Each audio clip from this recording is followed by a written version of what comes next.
Hey, welcome back to Beyond the Scripts. I'm your host, Will Tuft with Pioneer RX. And as always, we have a great guest or two today. Thank you guys so much for joining us. We have Kris Rhea and Saad Aqqad. So welcome to the show, guys.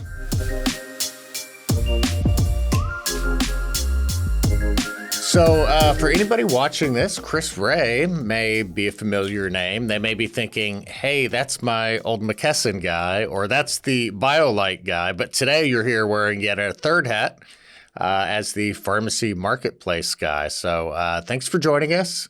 And pharmacy marketplace is kind of an interesting, what I guess is somewhat new endeavor for you.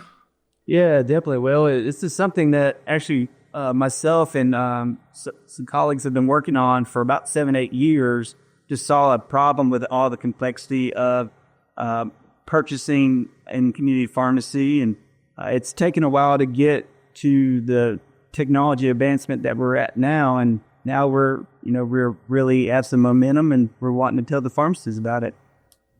Nice. So, busy last few years then. Again, wearing a lot of hats, definitely well known as the BioLite face and voice. So how do you find time to fit a whole new product venture into that? Well, yeah, so definitely really enjoyed, working with BioLite. But what I was finding, Will, is, you can give pharmacies good products and good best practices, but if you're not really helping them with some of the core aspects of their business, which is buying and selling of drugs, they don't have a lot of energy and bandwidth to get the other things right. And that was just psychologically what I was noticing is the stress and reactivity of stores. So, hey, this product is something at Pharmacy Marketplace where we can address the core of their business to help stabilize it and streamline it. Connect 2025 Pharmacy Conference. Earn CE credits at Connect. Get up to 8+ CE hours. Live and engaging. Register today for the Connect 2025 Pharmacy Conference. Yeah, when you think about it, it's not such a large jump, as so many pharmacies are looking for ways to, supplement their income that can be within the reach of PBMs, having a product offering on the retail side and then reaching across the lines to help on the back end of the pharmacy too, just kind of seems like a natural step if you kind of think about it. Yeah, and my background was with McKesson, honestly, so working a lot with folks like Saad to try to address purchasing and maintain buying compliance. Balance primary suppliers versus secondary suppliers, essentially doing a lot of math and, very confusing and frustrating at times.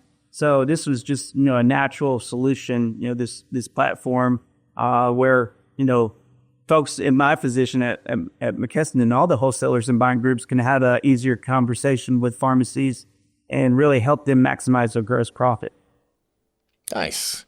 So, Saad, you're out at Oak Ridge Pharmacy out in Tennessee. Tell me a little bit about that pharmacy and how you got started there. So, in July 2019 is when this place opened. I worked for a retail chain here in town. Me and my staff developed a great relationship with the patients and the community while I was here. I was here for a long time managing some of their stores here. So, I was just seeing the demand for a better pharmacy. Not just to fill prescription, walk out the door. I really don't have time to educate, consult, learn about my patients like I wanted to. But I saw that as an opportunity to open up in the area and do it my way, I guess, to build an independent pharmacy that cares about patients, cares about their families and their loved one. And we took that opportunity in July 2019, and here we are. It's almost 6 years later. Yeah, one of the things I love about this podcast is that journey to ownership varies so wildly from person to person. My last guest, opened a pharmacy right out of school, but definitely a more common path is, I hear of pharmacists who have been able to serve their community with one of the big box pharmacies for years and years, and just, something triggers that says, I want to do more. I want to have a more meaningful, business. I want to have a more meaningful relationship with my patients. And so it seems like a super common path, but what a great way to learn the community, learn some management skills, some of the business side, learn what ultimately works. Those big box stores probably have a lot of insight into running pharmacies, but also what you think you can do better. Or in some of the cases, what not to do if you have your chance to succeed. They do, you're right. They do set up business-wise, they set up a business to succeed financially. But you also see holes in the game plan where you could make up some profits and build better relationships in the community if you did it your way and not worry about numbers all the time. So one of the other things that's really interesting about that path to ownership is, it's very easy to see somebody with a great, thriving business, and it seems like it was such an easy, or such a natural, great journey where, you only hear the successes, I guess. So here you are in your community for 10 years at Walgreens, and you decide, I'm going to open a pharmacy right across the street 6 months before COVID. Yeah. So tell me a little bit about that. So the choice of locations, I think is really great because even, there's a lot of, demographic science that goes into where to put a pharmacy. And that's one of the things the big box stores are great at. But having confidence in the value that you bring, that being right across the street is not a threat. It's a good thing for you. Literally, we actually share almost the parking lot. And I've had a few people, and Kris knows, that have walked in here and said, I think this is probably the closest pharmacy I've ever seen to it, the pharmacy that you used to work at. But when we first were looking for locations, we looked into next door, and there was a shopping center being built a little further out. And I think Walmart had a non-compete on that location. So the location where we're literally between CVS, Walgreens, Walmart, Kroger, and another pharmacy, Food City. I'm in the middle between all those pharmacies. So when we went to find the location at first, I think one of the big companies, I believe it was Walmart, had a non-compete. But that real estate company said, hey, hold on a second. There may be a property unspoken for if you want to come meet us in our building. So I went to their building, and they had it highlighted on the map. And I was like, hold on. That's the back of Walgreens. That's not a new lot. And they're like, well, let's go drive there. We were 5 minutes away. And I was like, wow. So it was nothing. I think when we first opened it, I thought it was unspoken land. There was no sign for sale or anything. But they made that happen to where we built right next door. Wow. So jumping into a new business from literally the ground up then, just months before COVID. Tell me about that first 6 months, that first year. How'd you build and maintain through such a really weird and difficult time? So we knew when we opened this, we would have a lot of support from the community. I get a lot of people that see one of these big retailers and say, I want to open up right next to them. Well, are you going to bring something to the table? Do the people know who you are if you do that? Have you built the relationship? A lot of people you may think will leave their current place and come to you, but a lot of people are just comfortable where their prescriptions are at. So it takes some convincing. It's not as easy as, I guess they build it, they will come, I guess is the same. But you do have to have had relationships with these people. So when we first did it, I think my first day I had filled, when we first opened the door, I think we did 50 prescriptions. Oh, wow. Which is unheard of. And, Chris remembers it because Chris was with me at the beginning when we built it, and we had a game plan, and we went there. Now, so the business grew fast, quickly. I brought more people from my previous staff to work here that had also relationships with the community. So now you're thinking not only me, another pharmacist that had been in the area for 40 years, brought his patients, my technicians that were from here and grew up here, they brought their patients. So it wasn't just me and my connections, it was the whole staff's connections that brought them. From day one, I said, somebody walks in, make them feel different. This is not the same feeling. So we opened, and like you were saying, COVID hit pretty hard not too far after that. So we had to make the adjustment. As our business is growing, all of a sudden our doors are closed. So I had to quickly access all the sources I had for, hey, we have a drive-through. We have park up front. We'll set up a couple of tents outside, COVID vaccines. We probably had 100 cars at a time just driving around getting vaccinated. And then when it flipped to the COVID testing, we did that also. So we adjusted with the COVID hitting. And, we made it a profitable business also while taking care of our patients, even though the doors were closed. Nice. Yeah. What a pivot for that first opening where everything's new, and then your whole game plan just gets changed. Yes, I tell people, now people are like, oh, you have it so easy, but they didn't go through the sleepless years I had, that people don't look into. So. Yeah. I was part of the installation team here at Pioneer RX for a lot of years.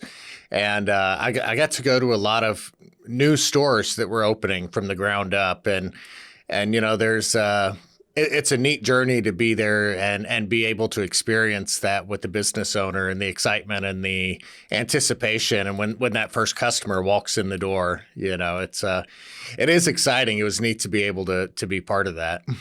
So as you've grown your business, at some point, you came across the need to, find some technology partners to, especially after COVID, I guess, to really control the parts of the equations that you can. It's so crazy in independent pharmacy. There's so many different elements to, your cash flow. And so many that you can't control, so you can control some of your basic costs, your subscriptions and payroll.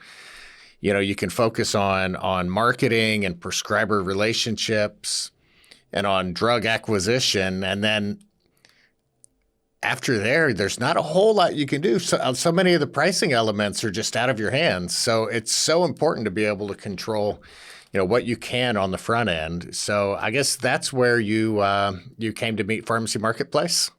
So interesting enough, I think the first time I heard about it was I was at a conference, and I met some of the guys behind the idea originally when it was early phase. And I think I was talking to one of them, and I said, this sounds like what I need to run my day-to-day without it pulling everybody's hair out on a daily basis. One platform. I know they have other websites now that have one platform, but they were talking about different things like one platform that can help you meet your generic purchases with your wholesaler. I know different wholesalers, different pharmacies have different contracts. Kris knows that more than anybody. But in general, you have to purchase so much to be compliant with your primary, right?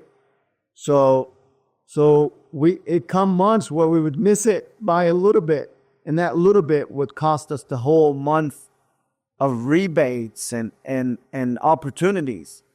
So what these guys were describing to me was they were keeping up with those percentages that would make it crucial for my business. And then they were also talking about how the websites can maybe have opportunities based on your purchasing.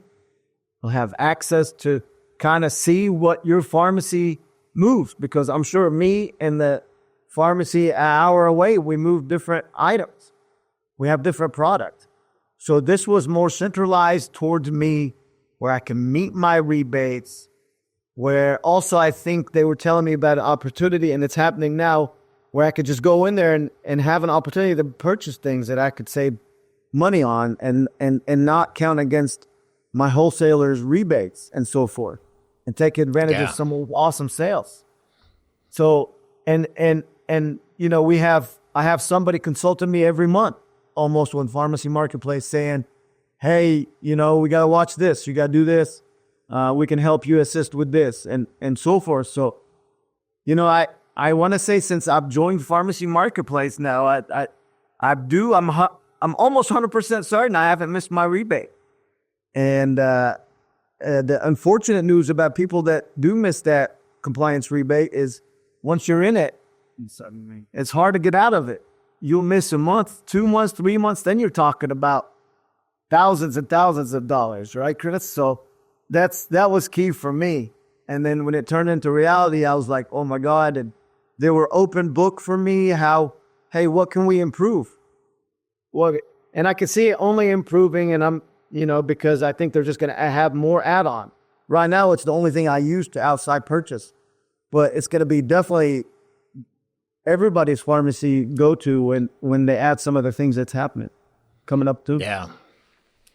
Yeah, I've been to pharmacies, you know, especially pharmacies that were maybe converting, you know, and so they have multiple suppliers. And when it came time, you know, at the end of the day to put in the order, you know, it could be such a stressful situation to get all of the different elements that you need to consider. So then I've also been to pharmacies where the owner just made it his hobby. And it was I can think of one specifically, but it was like listening to somebody tell me about their fantasy football league, you know, with how closely he was monitoring everything and speculative buying and looking for opportunities and playing the AWP change game. And there was so much that he put into it that luckily he enjoyed it. But, you know, there's so many different games that you have to be playing and running a pharmacy at any given time. So before I ask Kris to kind of give us a rundown of Pharmacy Marketplace, I do want to preface that this is not a paid advertisement or anything like that. Occasionally, we do have somebody come that can tell us about a product and share a success story with one of their customers. And that's so important to have that firsthand shared experience, because you know, everybody's looking for a way to move the needle, you know, and especially, you know, after this latest session didn't get some of the bills passed that we would have liked to see. It's more important than ever to really control what you can. So, Kris, tell me a little bit about how Pharmacy Marketplace helps you do that. Yeah, Will, we really appreciate the partnership with Pioneer. Without our technology platforms communicating together, you know, we wouldn't have the opportunity to help mutual customers, and it means a lot that you guys are willing to collaborate with us.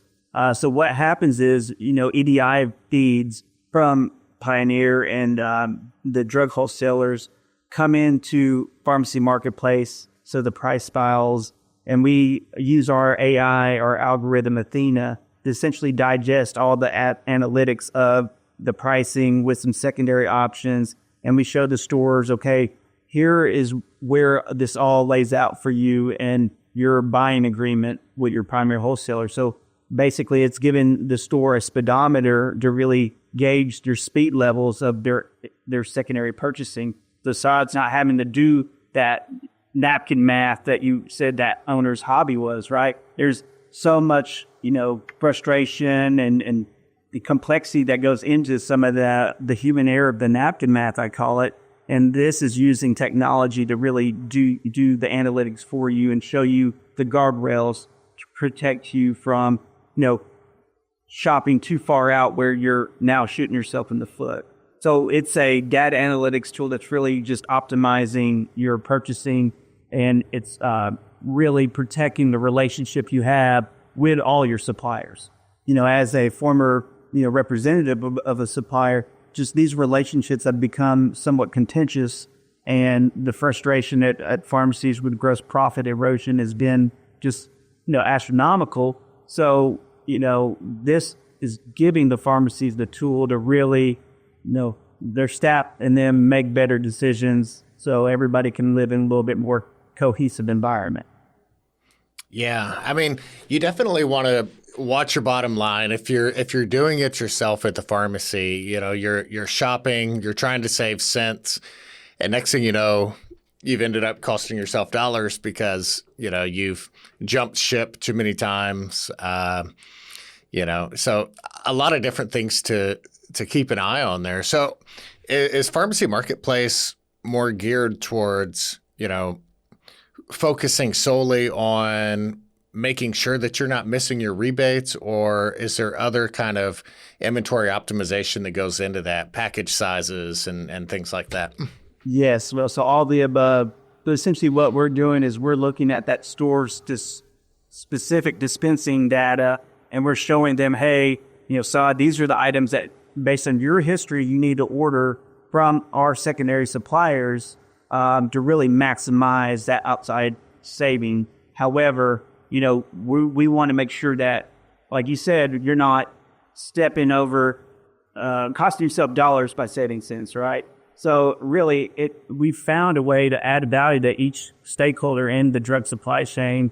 The primary wholesalers, like this platform because it's keeping that relationship intact. Buying groups can utilize it to really maximize their members' compliance levels, which gives them, obviously more value and leverage. The pharmacies, their gross profit is, staying efficient and effective.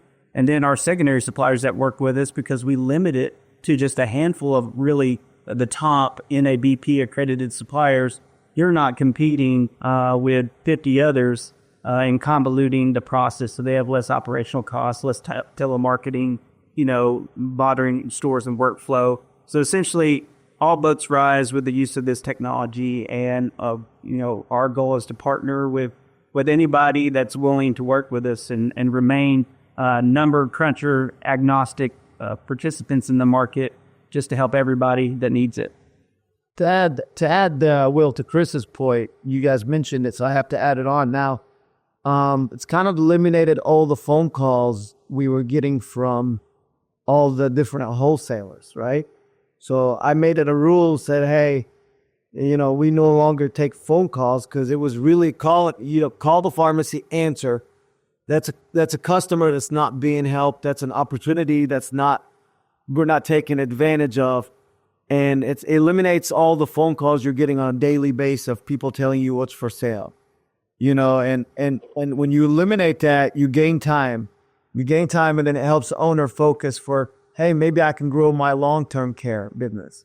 I can grow the somehow immunization business. It frees up the owner to do other things, and that's, the number crunchers, that's the opportunity they're losing, I think, by doing that. So opportunity cost, right? So just wanted to add that in there real quick, Will. So yeah, for sure. So what does this look like if I'm at a pharmacy? So you have a data feed with Pioneer RX. You're pulling in some prescription history, and then on the Pharmacy Marketplace side, I guess you have EDI connections with all of the suppliers. So how does the ordering process kind of what is that kind of interface, or what is the process if you're using that? Well, so essentially, you saw it in whose your staff would log into Pharmacy Marketplace, and essentially it's tooling in real time all that data, those data feeds. So giving him his grading points, his KPIs with the primary wholesaler, so generic ratios and whatnot. And then it's also saying, okay, you click on this opportunity tab that's saying, Saad, here's where you're at with your supplier program. You need to either bring some back within your primary to maximize that side of it, or no, Saad, you have 5, 6, 7% of a buffer with your agreement. Here are opportunities based on that dispensing hitting store's history that you can utilize from those secondary data feeds. You add it to, whatever cart that you want to work with of the suppliers. And then it's a streamlined process of ordering at the end of the day, going to your primary and your secondary suppliers. We're not a financial middleman in any way. Essentially the tool is just the data tool. We have customer service to help if anything gets hung up. But really what we're just providing is a way to incorporate smarter ordering into workflow for time savings and cost savings and relationship savings, which is beneficial.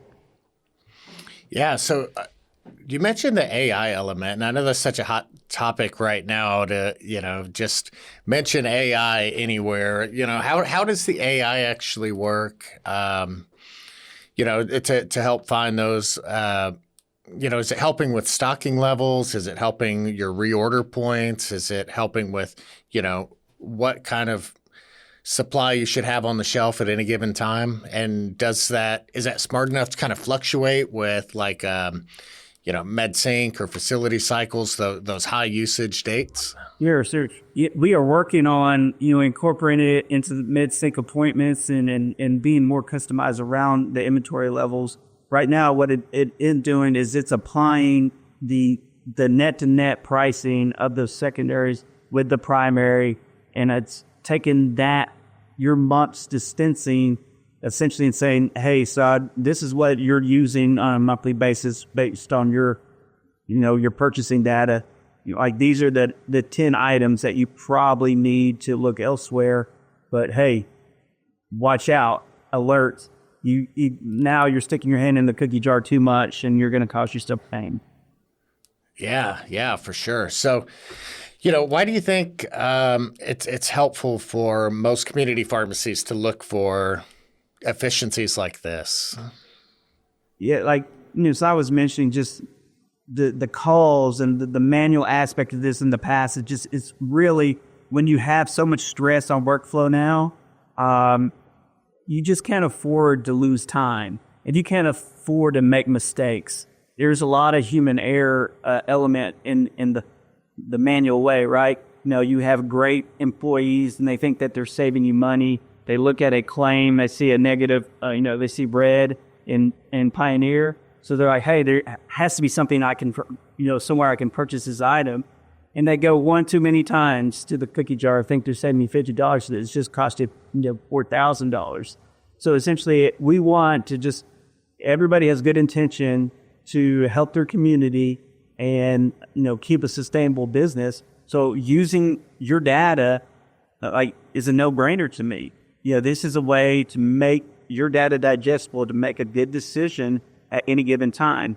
And if you make a bad decision, now it's the responsibility is on you and your staff. It's not because a supplier is making things convoluted on purpose. That was what I wanted to hear. It's like, hey, you guys are making this intentionally confusing. Now, again, I promise, I want to come in here and help you with immunizations and marketing and, point of care tests and all the things that Saad's done great at. That's the relationship I want. I don't want to come in and fight over generic pricing and ratios and, missed rebates. So seeing the value perspective from that side, I'm hoping that this really can bring back better service and relationship in the industry. And the fact that it's adjusted monthly by them, it's also great. It's, where it keeps up with it day to day kind of, so your current numbers. It's, it's not last month or the month before that. It adjusts every month. So they can increase or decrease our budget based on the numbers. Yeah. So you mentioned, the relationship with your primary and your secondaries. If you're not spending those phone calls with them as often, my initial thought was like, man, I know some drug reps that just really, like those interactions with their customers. But I imagine you're one of their favorite customers now, because when you do have conversations, they're all probably more positive. Yeah, they don't have to feel like they're calling you with sales calls or calling you with bad news. So. That's eliminated that. And, if they, they'd automatically know to go to my email now. I don't take phone calls as far as sales. And so that's for patients and other things that need to be taken care of in the pharmacy now. Yeah. So if you're opening a pharmacy right about 5 years ago, I guess every technology in your walls was new for your whole team. So, obviously you had a different software platform that you had at the big box store. Any of the automation, the processes, everything's kind of new. So it seems like for you, adaptation was probably a little bit easier than some. But, when you decided to tell your team, hey, we're going to change how we do everything, we're going to change the ordering process after they finally got everything figured out. Yeah. How is that process of implementing something new? Well, so I will tell you, the fact that the people that helped me open this pharmacy, this is one of the guys who told Pioneer was the way to go when I first opened, and that's the way I'm still am. So that was probably one of the best decisions I made. The system was easy for us to use, coming from a big chain pharmacy. It was actually it was advanced at the time where the pharmacy that I used to work at, some of the things they were talking about, they were going to implement. Pioneer was already on doing that. So it was like, oh man, this is what they were talking about that they wanted to implement at their pharmacies, and Pioneer's already ahead of that game. So technology-wise, you mentioned it's different, new system, new things. I think it was easy adjustment for us using Pioneer. It's one of the systems that are, takes a little while to get used to, but after you get it to all kind of bells and whistles, you can take advantage of. MedSync was huge to begin with for me. The cycle fills was huge because it was something that I know big retailers are trying to do, where they're trying to put where patients, they're like, we're tired of coming to the pharmacy every day. So this helped me make that dream reality for the patients. Once a month, once every 3 months, come get all your stuff. And that was a feature. I remember when I first opened, now that you're asking me, that was a dream for me to use. Yeah, well, with good technology, adoption rates go through the roof, right? And I'm glad that Saad mentioned that sync. Back when I was in the market, I would talk a lot about your software because you all were the first to really figure out how to integrate MedSync into workflow in a proper way that techs could understand and really take and run with. So that adoption rate went through the roof. And obviously that was a disrupting factor of community pharmacy that had to happen to really create sustainability in the now economic model. With adherence, it eliminated clawbacks, it created efficiencies and proactivity, right? Same with pharmacy marketplace. We feel like our tech is disruptive and essentially it needs to be a must. And since it is very intuitive, any of the staff can adopt it and run with it. But yeah, that's the biggest thing. A lot of times owners have buy-in and great ideas, and they work with somebody like myself and say, let's do it. But we know that you have to get everybody on board, right? Because sometimes that communication flow and habit change in community pharmacy is tough because everything's so reactive all the time. It's human nature when you're under stress to not want to change. But through good tech and through showing the light at the end of the tunnel of what this means toward the sustainability of the store and everybody's daily lives, I think that you can create that adoption rate. Yeah. So, I think right now every pharmacy is looking for, those little wins. There's just not one thing that's going to change your business. It's a combination of so many small wins that ultimately makes a successful pharmacy, it seems like. And so as a business owner, you have to look at efficiencies. You're looking at your subscriptions. You're looking at, where you're spending time, where you're losing money. Do you have any kind of like a financial metric on, where those savings can really be seen in a pharmacy that's taking advantage of pharmacy marketplace? Yeah, so I ran the numbers based on the 800 active users we have right now in a typical pharmacy, from Instant Digest to their revenue and gross profit. And our platform, if used properly and correctly, is impacting gross profit about 3 to 4% in the positive. Wow.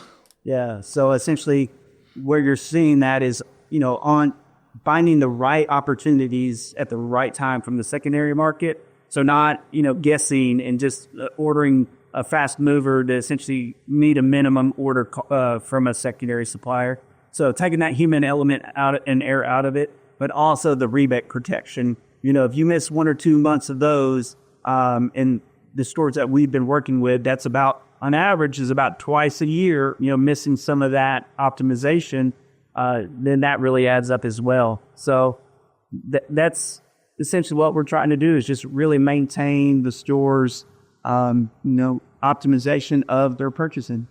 It also takes the human error out of it a little bit, Will. So, we used to before this, we used to say, technicians would say, I think we go through 20 bottles out a month. Let's just order 20. Well, looking at the numbers, really, you don't use 20 a month. So things like that, it takes out a human error out of it, because the numbers are right there. It's telling you how many you are using per month on the platform. Yeah, I mean, that's one of the big battles.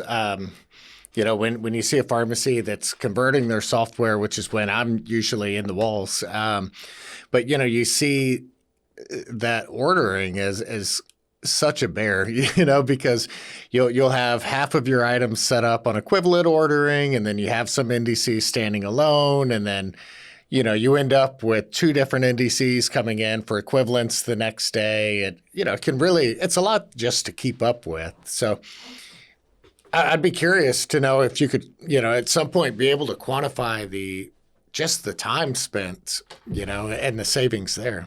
It's, the savings, it's I don't know if I can quantify it for an example, but it did make me concentrate on long-term care as far as it's concerned. How we could focus more on social media. We can do more immunizations. We could do more point of care testing.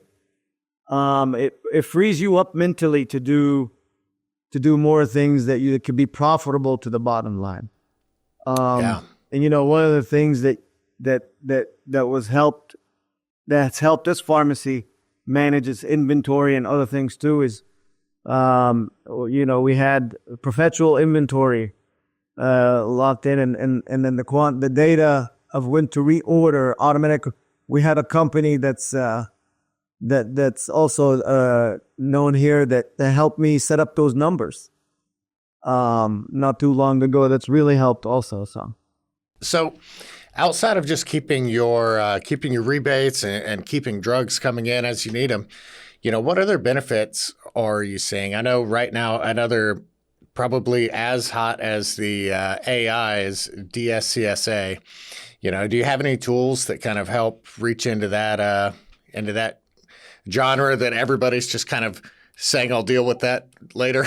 Yeah, that's so important. Will, obviously, there's so many suppliers on the market now from the secondary space that, us auditing who we work with and maintaining relationships with NABP accredited secondaries, that's important to this whole DSCSA program. So essentially that information is housed with those secondary suppliers, and you're not going to have an issue, working on marketplace with, well, that one closed shop. Now I'm, out of luck there. How do I get that lot information, right? So that is part of our approval process. Every secondary we have is a strategic play, and they're there for a reason. And really, we're wanting to keep them competitive and make sure that they are, offering track and trace, offering lower minimum order requirements, better service, next day delivery, the things that really eliminate some of those hassles for the drugstore. Because what we found is, the stores that were doing all secondary spending, their life was miserable. They had some short-term gain from that, but they were dealing with 20 different suppliers, which creates so much convolution and audit risk.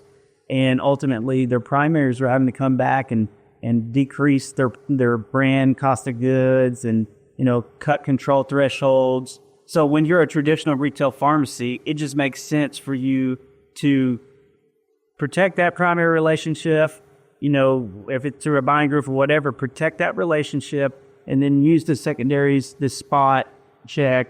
And when there's, shortages or some really, deals that are structured that you can take advantage of, but that's in your agreement with your primary. So it's just finding the sweet spot. That's what we talk a lot about. Let us help you find the sweet spot of ordering and, using the tech. We're going to do the protection for you. Yeah.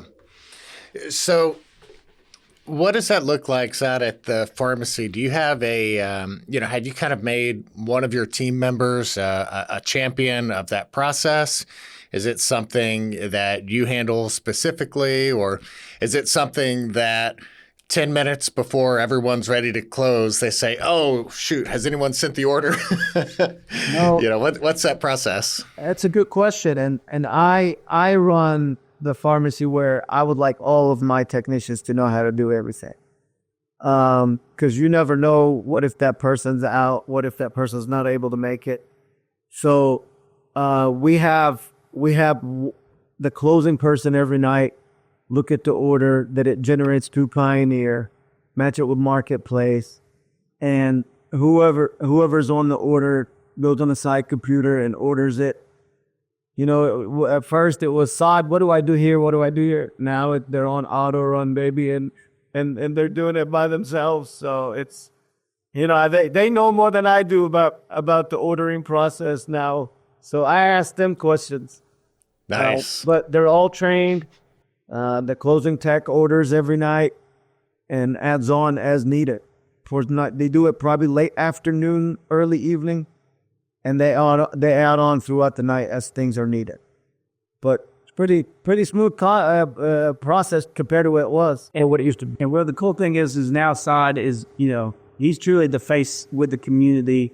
And he uses his personality and his education really to add value to this drugstore, right? So these owners that are sitting there trying to manipulate numbers all day, they're not out and going to the Rotary Club or going to the discharge planners at the hospital or, figuring out a way to implement a new revenue stream. Saad is able to do that because he's got, his staff, he delegated properly, they're bought in, and really that's what our owners need to be. They need to be the face and the connection point to really show the value of independent pharmacy. Yeah, I'm constantly amazed at the number of hats that a business owner, especially in pharmacy, has to wear, from IT to security to marketing to, procurement to taxes and finance and payroll. The list goes on and on. Custodial services. So, one of the classes we're going to have at Connect this year is actually, talking about the ownership roles and the diverse kind of paths that can take, because it's really interesting to see where an owner's passion carries them once, the lights are on every day and things are delegated at the pharmacy. So where do you see yourself as, if you're not going through the minutia of, keeping the doors open, where do you really like to focus your time and energy? So I really do like he says, a lot of people, when they come to the pharmacy, they ask about where is Saad not working anymore? Because I really am out in the community. Yeah. It's the way I'm glad the way we've done it from day one was, hey, everybody do this. Once I know how to do something, I teach everybody else, and the delegation process becomes easy. I do have each technician responsible for a few assignments where, hey, make sure this gets done. Now everybody else knows how to do it, but he or she's responsible for, hey, they got it done, kind of thing. So delegation is key for me to be out in the community, like he says. I played bingo not too long ago at the senior center. I'm a board member of the chamber here in the city. So I go to the meetings all the time. I go lunches, dinners with the city and their employees and the government. And, made some huge connections here in town. And that's why, I enjoy what some people say you like to see yourself, but I really do enjoy being the base of the company and growing it. And I'm so proud of all the people that work here and how without them I wouldn't do this, but I gave them the trust to be able to go ahead and do stuff. Yeah. Place runs like it runs usually with me or without me. Yeah, we got a potential mayor candidate here in a couple of years, I feel like. Well, we hear that again and again. You can't work on your pharmacy if you're working in your pharmacy, all the time to really have a better view of what your community needs and find opportunities where you can fix a problem that you may not have even knew existed or that different entity didn't even know that you could help.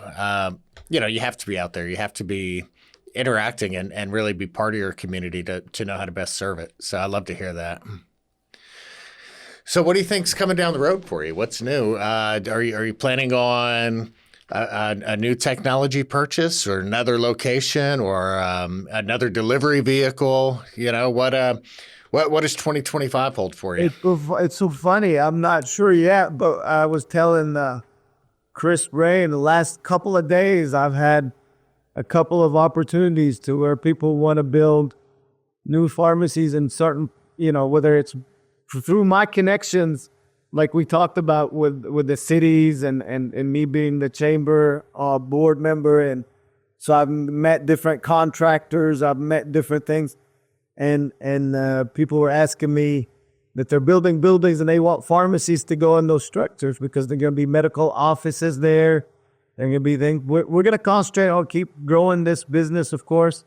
We do want to increase our long-term care patient clientele. We want to keep serving this community as well as we do.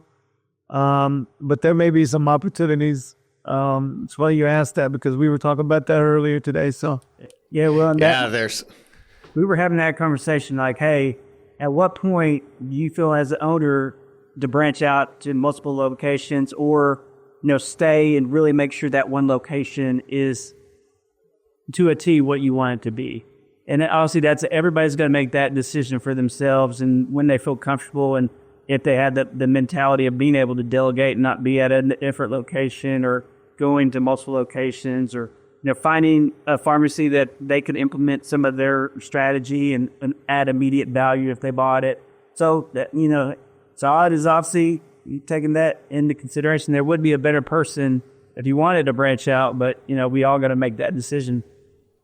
Yeah, no, it's always so interesting to hear just what's calling your name, and that's great that you have such a young pharmacy, but already had so many connections in the community and so much goodwill with the community, with your staff that came over that, man, 50 prescriptions on day one. It's like you started at like a 3-month milestone. That's great.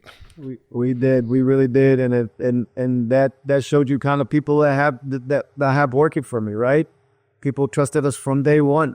So I can't take the credit by myself, but that freedom of me having employees do what they need to do gave me freedom to go outside. And it could be ventures outside of pharmacy too for me. Real estate and other things I enjoyed dabbling into. Yeah. And the thing about it, Will, though, is he put the pain in when he was at the chain. They got up to they were the largest one in the region, I believe, at one point. And, just having to deal with that and paying your dues and I got, any pharmacist having to learn like what to do, what not to do, what you would do differently. Hey, I would treat the staff, but in a different way. I would like to have more of a relationship with my patients if allowed the time and energy. So him and this staff, they were working for years on building this model, before they got here. And it's a testament to the discipline and patience. That's a good point. We would be doing over 12, 13, 1,400 prescriptions a day, and they still wanted to talk to Saad. They still wanted to talk to Allison. They want to talk to different people, and these people are still working for me. And we made the time, no matter how busy we were. We never said we're too busy. Yeah, Even if man. we've also done. That's one of those things I feel like we knock on the big boxes a lot, because of their higher level business practices. But man, those guys behind the counter are working. They're under some pretty tight conditions and really just hustling. So I mean, every now and then I'll just go in and watch them work at a Walgreens, and it's wild. It's wild to see their workflow, but. Well, and I think legislatively, something has to change. Essentially forever, independent pharmacy has been a squeaky wheel, but now with the situations in some of the change, with store closures, bankruptcy at one of them, you're seeing that this model and some of the PDM dictation of how this model works is not sustainable. And, just like we saw with air traffic controller recently, pharmacists are under such a heavy pressure from a workload perspective in some of these stores. People are going to be harmed if something doesn't change. So I implore you as drugstore owners, talk about how it impacts your small business, but talk about how this dysfunctional model is going to impact the constituency in your communities if something is really not changed. Yeah, absolutely. Again, advocacy is definitely one of those pulls where we see so many owners spending so much more time and even just going full on in that direction sometimes because it is so important. So, Kris, you, again, definitely a guy who has been in the industry, who people know, like I said, as their McKesson guy or their BioLite guy, and now the pharmacy marketplace solution. What do you see on the horizon? What's calling your name in the future? Well, I really, enjoy working with independent pharmacies because the authenticity of who they are.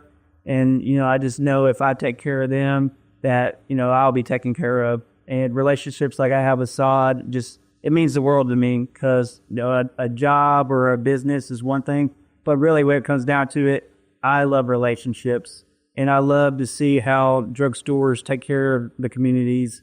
I've probably been in a couple thousand of them now throughout the United States and seeing them in their communities, and really, that those folks, even though they're stressed and they're angry, they're doing it for a reason. They care. They want to make a living, provide for their families, but they got into pharmacy and they got into owning a drugstore because they wanted to be something valuable, to society. So for me, it's just continuing to find opportunities that align with community pharmacy. And if someone sways away from that and goes a different direction, I tend to pivot. So that's why I do market plan.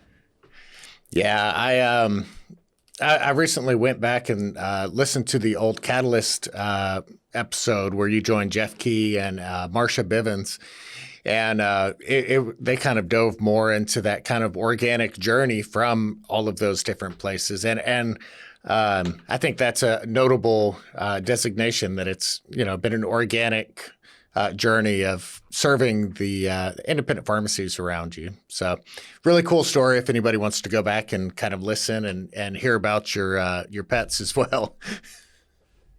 Yeah, I appreciate it, Will. These podcasts are always so neat to be a part of. If you're have the time and you're driving to work and you want more ideas, these podcasts really bring value there. I know we kind of get burnt out, maybe that's not what you want to do. But if you're somebody that's a new owner, hungry to advance and get out of the staleness, these Catalyst podcasts really are owners and best practices sharing information and staying within the brothership of this community, which is important to me. Because really, independent pharmacy, we have 20,000 locations, but we are a small world, and we got to help each other out to keep the doors open. Yeah, and anytime I could share a story of a pharmacy finding a W somewhere, it's tough out there. It's really great to hear where a pharmacy is finding some success, finding a bit of relief, and being able to just keep that passion fueled. So, thank you guys so much for joining me. I know you guys are both super busy, got a lot going on, and undoubtedly making some great plans for the future. I can't wait to hear what those are. But thanks again for joining us, and look forward to seeing you guys out on the road. Thank you for your time, man. Thanks.